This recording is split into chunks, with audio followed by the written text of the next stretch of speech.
Bismillahirrahmanirrahim.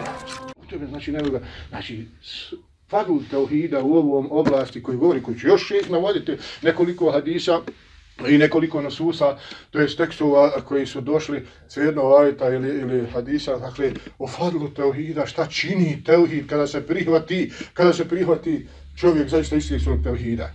Samo ćemo završiti još jednim primjerom oko ovoga kada su ashabi napadali, dakle, Perziju i perzijskog cara i perzijski car je zatražio pomoć od koga? Od kineskog cara, dakle, jedno od najvećih država tadašnje doba, perzijsko, rimsko i kinesko carstvo. I kada su mu opisali ko su ashabi, šta im odgovara na poznatu riječ njegovu koja se prenosi? Ja smo zaboravili. Govorili smo da ovaj primjer nekoliko puta, nije niko se sjetio. Jesi ti ovom se sjetio? Šta je rekao? Da i neće moći pobijediti.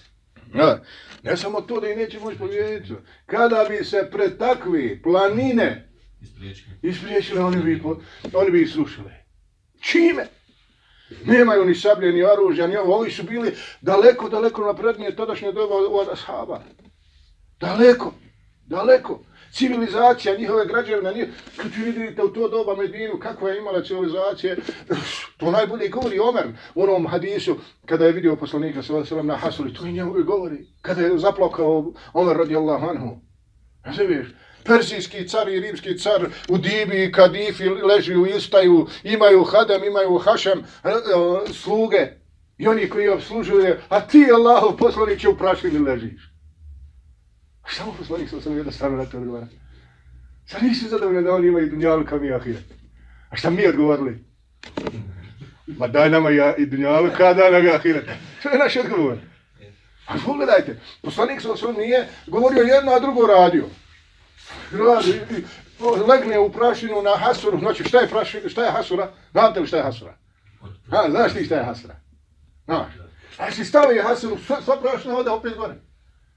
Ako ima da se pokrije nečim, ako nema leži na ti. I tako dalje.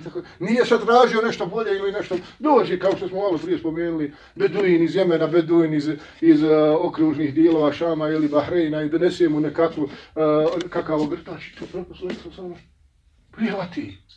Šta misli da nama dođe neki brat donese kakvu polovnu odjeću, kakav sevu polovan, mi ga 100 puta oprali da bi ga obukli. Šta nam sve to govori? Nema, čovjek je takav. A sve se ovdje opet vraća čemu u ovoj temi koju govorimo.